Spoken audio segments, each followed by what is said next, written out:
be bilaga di renouveau tele la jabara kilingilina bela jilima maliko no ani maliko kan kanu maga fen sogolino ona ni sangin konna la o mana ke yoro ame bela jilin fo ka be wali nyumando ko be ki bisimla renouveau sogomada kuna foni akene sigira awyi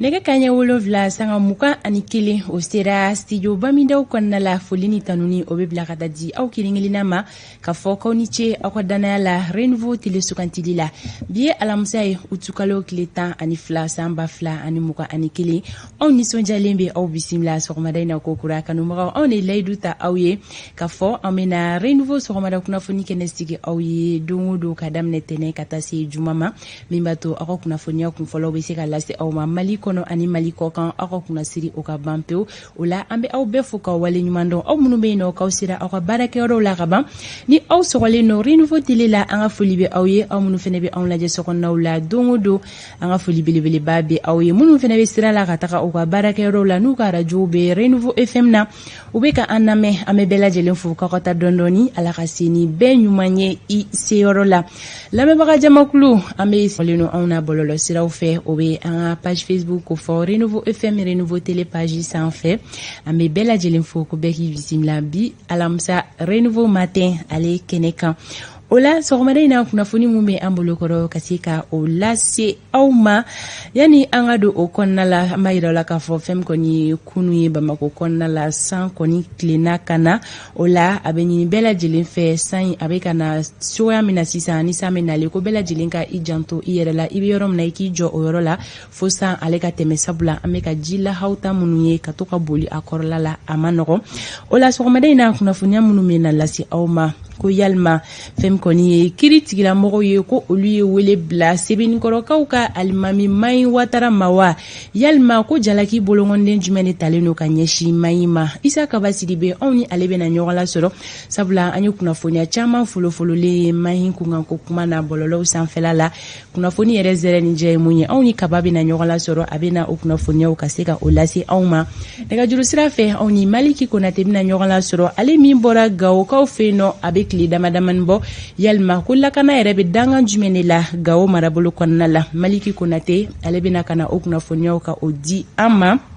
Femi Kasim Traoré kabora jokledula ani alebna nyogala soro abena kana nyefolika anye femi fanga franche fanga tako flanen konnala ameseka fo chugola femi transition deuxième partie Kasim ngayeta jumenye o konnala abena kana okuna fonyo ka odi ama Amadou El Konare alebe anoka donki baru bedala salo ka bela jeli lasi awma sori Ibrahim Diallo ale wulika jo sabati kaba abe bamako sirawni nyogonche abe jate minawla soni anabe na nyogala soro abena taninga sigi kuna fonia ka oludi ama awni hawa danyo go bina nyola soro jemkan konna la bi kasika kenya kuna foni lasi awma so komade na kenya kuna foni obetalike follow de la ame follow ga chaya musola kaula nga femi chew fanaye olu fene follow to ka chanko so be docteur bina kana adado kuna fonia la kasika nyefolike ko munikera bini Alexis Masson Oma ni bela jele mena yira awla jemkan konna la awwa bidon foliduma ametaka da jaraka gunka femi groupe super biton de seguye o orchestre foliduma bado be ambulu ko so marena kasika olasi awma mimbatu awini sonja soro kuna funya olu kerefe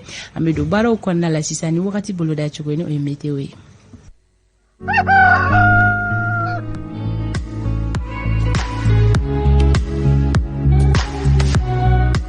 wakati ale boloda chugo fle an marabolo konnala nogom nada kabala mali marabolo kilingilina bela jelen konnala femi samia fefien yo obenachi an marabolo bela jelen kono foni tawdini bo ala tawdini ka ofeno klema fefien obenachi nga fien fanga ote bunya kosobe femi koni gongon blunyi obenake kidal ani tawdini katasi tomboktu worudugo yan fama kaswa wiyake gongon blunyi mali fanto fe gele tena na do yelila ola femi koni samusumsuni bolodalino sogomadaina marabolo mun konnala oyekita buni sikaso banyangara duanza ani gawo femye bi klela fanato dunin kofe wal mashufe sanko bolodalino kita kaufeno nara kulikoro buni sikaso joila kuchala segu san mopti banyangara duanza ani menaka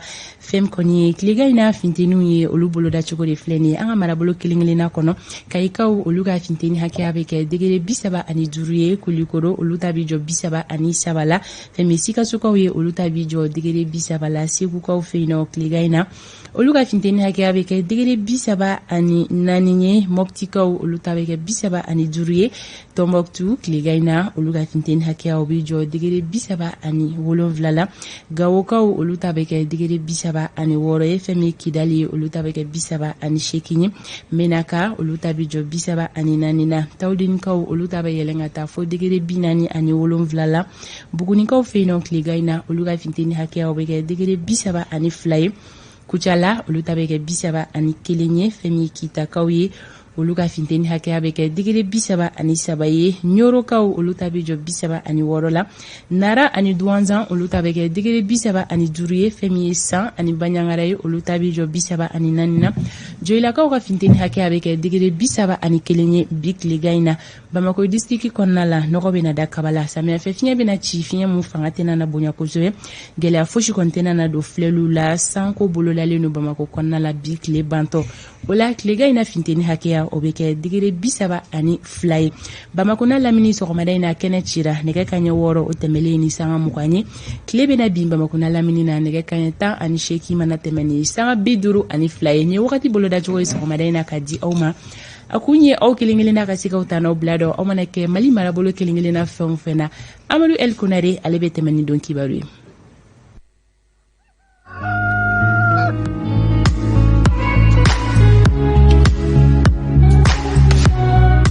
Honorable ini sogoma fanda tumuta somoko wedi alhamdulillah ini soliga uli nga faray raka bismillah yamber kala tablo ikaba fanta tumuta nyafo ni ka bara bena sanyi kro barama o minye samne na ibonye ngani mami tabe na sulika boma mine chugo batala sabula sulika bocho ya obi bloni mbe shufe ko kara chugoti ode be afa imani ke chugo chugo amano dajona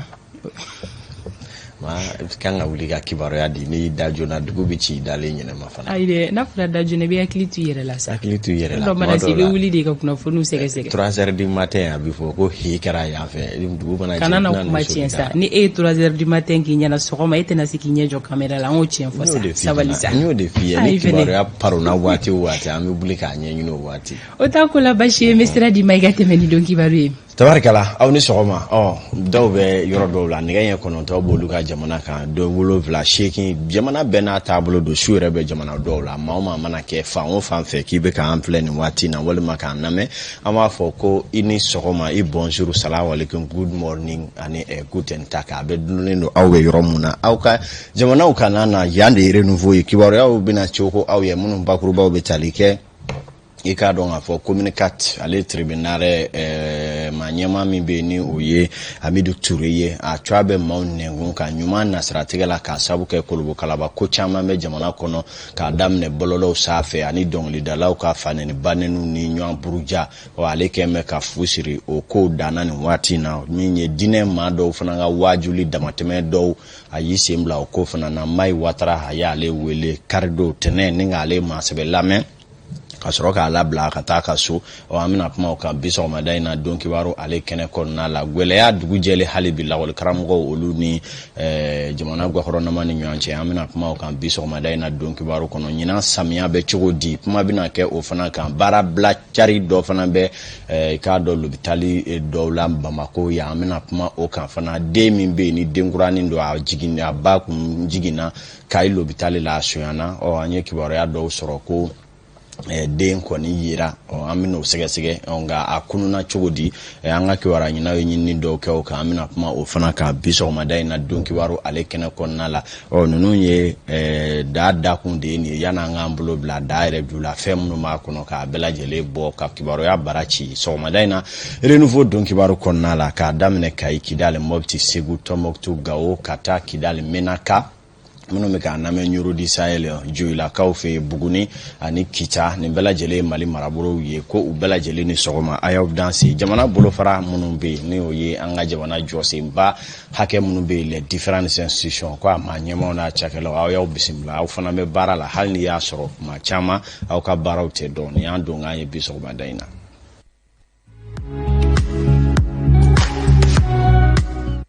Renouveau donc kibaru dailela aw munu ye malidenw ye Mali ko kan ani Mali kɔnɔna la munu be nu be Mali yɛrɛ ka yɛrɛ fana mɛ ani munu be kan wɛrɛ mɛ bɛɛ lajɛlen k'i bisimila an ka donc kibaru ale kɛnɛ kanna na waati min na sanga 32 ale dafara nɛgɛ ɲɛ 7 kan nin waati na Kati quartier kelenkelen bɛɛ lajɛlen la k'a daminɛ Kandigila farada poste Malibu ka se mission Bamanankin ani Kati sanafara Kati kɔkɔ ka se Kati kangonna ma numéro la Samake bugu ni bɛɛ lajɛlen ye kiw ye mun bɛ Katikaw fe ani likezikaw k'u bɛɛ lajɛlen k'u danser sɔgɔmada in na an ka donc kibaru ale kɛnɛ kanna na an y'a fɔ tentɔ min bɛ tali kɛ an ka jamana la procureur min be ni o ye Hamidou Idrissa Touré ye ni o ye commune 4 ale procureur ye no waati na kɔni ye wulikajɔ dɔw boloda wulikajɔ minnu daminɛna Mali la ni waati na bɔlɔlɔ sanfɛla tun kɛra i b'a fɔ ko diɲɛ jamana wɛrɛw sabula fanɛni banɛni ni ɲɔgɔn buruja ni ɲɔgɔn lebuda kɛnɛ kan ale ka maa kanuɲɔgɔnw k'olu jalankolon ta k'o bɛɛ lajɛlen kɛ ɲagari kɔrɔbɔ fɛn ni maaw b'o danbe la o tun ɲɔ sɛbɛkɔrɔ ɲalen don Mali kɔnɔ ni waati laban ninnu na a ma sɔrɔla k'a fɔ an ka jamana kɔnɔ réseaux sociaux n'o ye bɔlɔlɔw ye a kɔni kun kɛmɛ warakatale ye procureur caman be ma caman yi ɲɛ tugu a ka dɔw yɛrɛ fana y'a yira k'a fɔ nin tɛ anw ka sira la nka min ye commune 4 tribunal sɛbɛkɔrɔ lakodɔnna nin waati ninnu na kɛrɛnkɛrɛnnen ɲana min ye Hamidou Touré ni a cakɛ ɲɔgɔn fɛ olu ye wulikajɔba kɛ maa o maa be ko i ye Kolobo Kalaba k'a fɔ walima maa buruja ni lebu yira ɲɔgɔnna kɛ bɔlɔlɔ sanfɛ k'a bɛɛ lajɛlen wele o la maa caman be n'o ye bɔlɔlɔ matarafabɔ ye olu y'u yɛrɛ sɔrɔ kiiri tigilamaw ɲɛkɔrɔ caman y'i yɛrɛ sɔrɔ Bamakɔ kasobonba la o kɛmɛ sababu ye nin waati la maaw ka jate la ka se ka bɔlɔlɔ kana jɛ dɔɔni fɔlɔ bɔra la dɔnkilidala minnu yɛrɛ fana bɛ o kow kɔnɔ n'o ye hali jeli artiste minnu bɛ ɲɔgɔn kɛrɛma tigɛ o fana turu nana se nin bɛɛ lajɛlen ma ka se fana maa minnu wɛrɛ bɛ yen ni olu ye wale kɛcogo fɛn o fɛn ye ni nasaratigɛw la an bɔra yen nin waati na wajulikɛlaw be maa caman b'a fɔ ko ni y'an ka radio sow caman lamɛn bi ani bɔlɔlɔw kana na maa dɔw yɛrɛ kɔni be ala ko kuma fɔtɔ o kɔni be dasago kosɛbɛ dɔw ka jate la a dasago dɔw ye jamanadenw suli ye ka kɛ kɛwale dɔw kan maa caman min ɲinɛ k'a fɔ ko an ka jamana ye jamana ye taabolo ni diinɛ bɛɛ bɛnnen don min na a bɛ fɔ min ma ko le Mali est un pays laïque ni min ko alisilame dinɛ bɛ Mahamadu Kubo kɔ kisi nɛma b'a kan o tigi ka bato n'o hakilina ye minnu bɛ matigi Yesu kɔ o ka bato n'o ye minnu yɛrɛ fana ko worobilen ka ta ka yɛrɛ kɛ ni k'a fili ko tugu ka kɛ bɛɛ ka bonya n'i ka hakilina ye a yira k'a fɔ wajuli senfɛ ka taa maa dɔw buruja walima ka hakilina wɛrɛw don maaw kunna ni kumakan dɔw ye ko bɛntigɛ n'a ye o kama wajulikɛla min bɛ ni o ye dɔɔnin don kosɛbɛ Mayi Watarala ale kɔni welela ka taa lamɛn procureur fɛ n'o ye commune 4 ale tribunal ye weleli nin kɛra kari don i n'a fɔ an ye kibaruya mun sɔrɔ ntɛnɛn tile fɛ u ye a lamɛn kosɛbɛ k'a sabu k'a ye kumakan dɔw lase bɔlɔlɔw sanfɛ tile fila in na minnu na jiya di kuma o bɛ a kɔnɔ kosɛbɛ ani hakilina dɔw a yira k'a fɔ nin bɛ maa su ka bila kɛwale juguw de la minnu jan ko an ka jamana bilama ye dangari min b'a la ka k'a la jatigɛ wale kɛbaw olu fɛ kama min ye nin wajulikɛla in ko a lamɛnna kosɛbɛ ntɛnɛn don min b'a kun n'a k'a cɛ a k'o ɲɛfɔ k'a yira k'a fɔ kow bɛ cogo min na an ye kibaruya mun sɔrɔ ko a y'a sɛbɛntiya k'a fɔ ale bɛ nin wajuli mun na ŋaniya jugu foyi t'a kɔnɔ ka kɛ bingani walima maaw suli ye ka bila jihadi wale la an ka jamana kɔnɔ kangari min dara a ye fɔlɔ o ye a ka wajuli kɛ ka ala ka kuma fɔ bonya ni karama kɔnɔ nka min ye dan tɛmɛ walew ni dansago ye ko a ka janto a dala kumaw la lɛ ni nɛ yɛrɛ kana fala kɔnɔ bin tigɛ an bɛ waati min na i ko sisan n'o tɛ procureur u y'a sɛbɛntiya k'a fɔ maa si tɛ sariya sanfɛ maa o maa bɛ Mali sariya kelen sɔsɔ ni o bɛ olu ka danganaya kɔnɔ ko wele bɛ bila i ma ko kɔni kɛra o cogo la nka Mayi labilala a taara ka so kabi o ntɛnɛn don kelen ko datugura ye fɔlɔ i n'a fɔ anw ye kibaruya min o sɔrɔ kiriko nasiratigɛ kelen la Kolowarikaw ka tɔ min bɛ yen ni o ye GPS ye hakaja Génération et Peuple Solidaire ni o ye Guillaume Soro ministre ɲɛmakɔrɔ ani wasabulon ɲɛmakɔrɔ ka tɔ ye olu kun ye bataki dɔ kɛ k'a yira k'a fɔ u ka tɔnden dɔ ɲɛma tununa Bamakɔ Mali la yan nɔ min tɔgɔ ko Zuku Mohammed n'u k'a ma ko Ben Souk kuma kɔni bɔra ka bin nka joona Mali kiiri tigilamaw ye jaabili kɛ o procureur kelen Idrissa Hamidou Touré aye bataki mina ya ira ka fo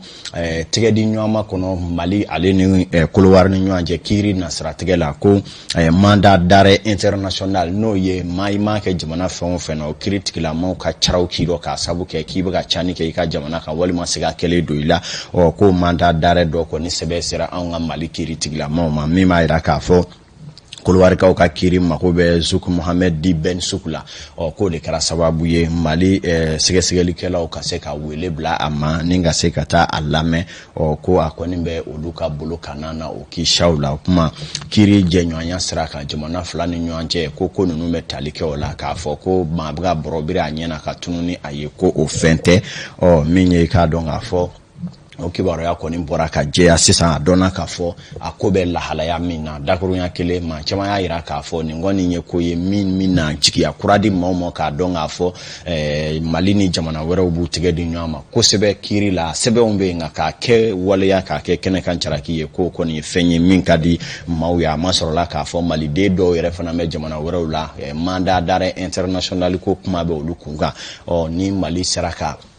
jamana wɛrɛ maaw mina ka bila olu ɲɛ ka kan fana maaw ka jatela ni ka dɔ maliden min fana bɛ jamana wɛrɛ min na ni Mali kiri mago bɛ o la mandat nasiratigɛ la o tigiw fana ka se ka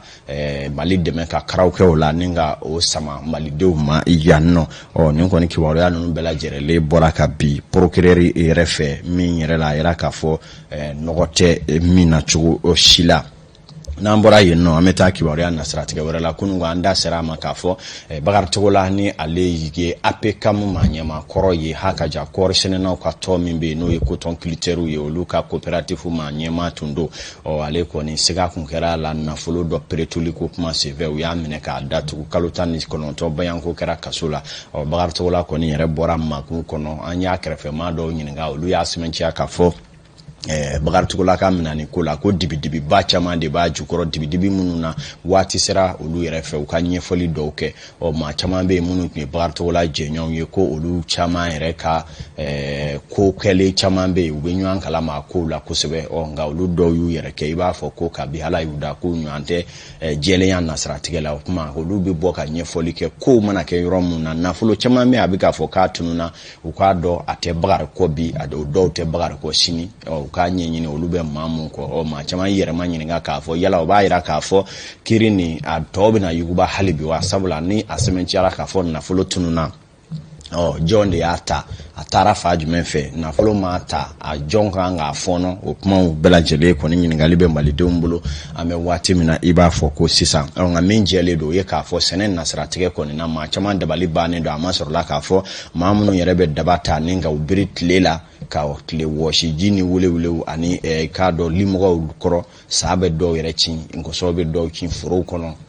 sɔrɔ min tɛ olu ye o sɔrɔ bɛ maa minnu ɲɛsinnen don sɛnɛkɛlaw ka ɲɛmaaya koɲɛw ma olu ye miliyaribatigiw ni miliyɔnbatigiw ye a dɔw yɛrɛ bɛ yen u b'u falen dulokibaw ni mobilibaw la u sago ani u dugɔnna lahaw ta sobaw bɛ jɔ o bɛɛ lajɛlen bɛ jɔ sɛnɛ kɔfasa la sɛnɛkɛlaw b'a fɛ k'a dɔn yala ko wɛrɛ na kɛ sɛnɛko in na min olu sɛnɛkɛlaw yɛrɛ tɛ min ɲɛdɔn kiiri tigilamaw ko b'olu ka bolo kan ni ko minnu bɔra a la maa caman jigi b'a kan k'a fɔ nafolo dunni yuruku kɛlɛliko kuma min b'a la ka sɛbɛkɔrɔ bɔgɔrɔ dɔn Asimi Goita n'a ka jamana maraba ɲɛmaw fɛ u ka se k'a ko kɛ kɛnɛkan da ye sa k'a bɔ dalafɔ la n'o tɛ ko kuma ci ale kosɛbɛ Mahamadu Kasoge ale ka nali kiri minisiriya la o kɛlen don jigiyaba ye maa caman ma minnu na maa tigɛlen don k'a fɔ karatu mun bɛ an ka jamana kɔnɔ ni nafolo dunni ko o paraw nabila olu tigilamaw bɛɛ lajɛlen kɔfɛ n'an bɔra yen nɔ an bɛ aw ladɔnniya k'a fɔ kibaruya sentɛlu hali bi n'a ka bi olu nasiratigɛ la an ka jamana cɛmancɛ bolo a b'a fɛ ka wusu kokura a ma sɔrɔla k'a fɔ nin waati ninnu na maa bamanciya wale sɛbɛkɔrɔ ɲɔ ɲana bin kɛra maa caman kan bingali minnu na a kɛra sababu ye ka duguden dɔw ma sɛbɛbunɛw ni la n'o dɔ ye Wataguna ani a kɛrɛfɛ dugu dɔw ye Gao ale mara kɔnɔna la ka bɔ yen nɔ ka na Ɲɔnɔ ani Segu kɔnɔna cɛmancɛ marabolo caman bɛ dugu dɔw bɛ olu bɛ k'a seereya k'a fɔ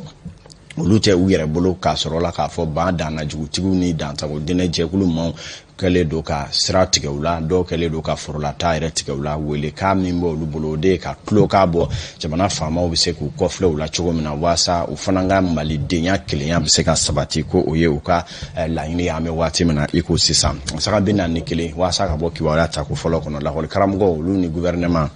a kɛlen don sɛkili sabasiri ye hali bi ɲɔgɔn faamuya olu tɛ ka ɲɛ sɔrɔ cogo si la sabula bɛɛ lajɛlen jɔlen don i jɔyɔrɔ kɛlɛw la an ye ɲininkali kɛ lakɔli karamɔgɔ ma ɲɛmaa dɔw la kunungo u y'a sɛbɛntiya k'a fɔ nɔgɔ t'a la namara t'a la article 39 batoli ko min bɛ ka bɔ sogɛli da ka kɛ ni saraw dugumadaw damakɛɲɛli ye ko ni a kɛra lakɔli karamɔgɔ fɛn o fɛn bɛ sara dɔɔni sɔrɔ ko camanba bɛ bɔ o la u bɛ n'u yɛrɛ sɔrɔ ni sara fitinin dɔ ye ko o ye fɛn ye maliden bɛɛ bɛ ɲɛtaa de ɲini maa si tɛ kɔsɛki ɲini n'a fɔra laɲini ka kɛ ko dɔ ka fara maaw sara kan o de bɛna kɛ sababu ye ka bese ta ka caman caron ka bɔ lakɔli karamɔgɔw sara la k'a tɛna bɛn u ma cogo si la o kama u ye wele bila ko kura min ye lakɔli karamɔgɔw bɛ Mali fan o fan u ka se ka wuli ka jɛrɛbaw boloda tuguni kow bɛ cogo min na k'u kibaruya lak'i ka di n'o tɛ ko politiki maa caman wɛrɛ bɛ fɛ ka ko in burujaw bolo walasa a ko ka tiɲɛ o nasaratigɛ la Alu Bubakari Jalo n'o ye ADP Maliba maa ɲɛmaa ye ale y'a kanu k'a sen bɔ a kɔnɔkɔrɔ ka taa lakɔli karamɔgɔw lamɛn ka hakili falen kɛ n'u ye u ka gwɛlɛya ninnu kana na walasa a bɛ se ka faamuya jɔnjɔn sɔrɔ cɛsiri ni wulikajɔ min bɛ yen ni a bɛ se k'o kɛ walasa ka se ka o kɛ hakilina in kanuna lakɔli karamɔgɔw fɛ kosɛbɛ ɲɔgɔn ye in tɛmɛna bonya ni karama kɔnɔ Alu Bubakari Jalo y'a sɛbɛntiya k'a fɔ Mali kalan foyi tɛ se ka yiriwa kalan kɔ o kuma fɛrɛ bɛɛ lajɛlen ka sigi sen kan walasa lakɔli karamɔgɔ ni gouvernement bɛ se ka bɛnkan jɔnjɔn sɔrɔ Mali den fanda minnu bɛ yen n'u denw tɛ ka se ka kalan u bɛ se ka kalan ɲuman sɔrɔ cogoya min na ale kɔni kɛra politiki maa fɔlɔ ye min bolila joona ka se ka ko in ta a misintora biɲɛ ma walasa ni lakɔli karamɔgɔw bɛ se ka ɲɔgɔn faamuya dɔw sɔrɔ a la hakilina in kanuna kosɛbɛ waati nataw la n'an ye kibaruya min sɔrɔ a kan an bɛna kuma o kan Alu Bubakari Jalo ADP Maliba maa ɲɛmaa ka ni hakilina ninnu na Fanta Tumota saga bi 4 ni 3 dafara ni waati na jateminɛnaw na fɔ ni maa min ta bɛ kɔfɛ Sikate o la ni tun bɛ tali kɛ don kibaru ale ta ko fɔlɔ la an dalen b'a la k'a fɔ kanubagaw ye faamuyali caman sɔrɔ i ka laseliw kɔnɔna la an bɛ taga ɲɛfɛ ni kunnafoniw ye hali sisan Amadu Kunu kɔni san tilenna ka na Bamako ni a lamini bɛɛ lajɛlen na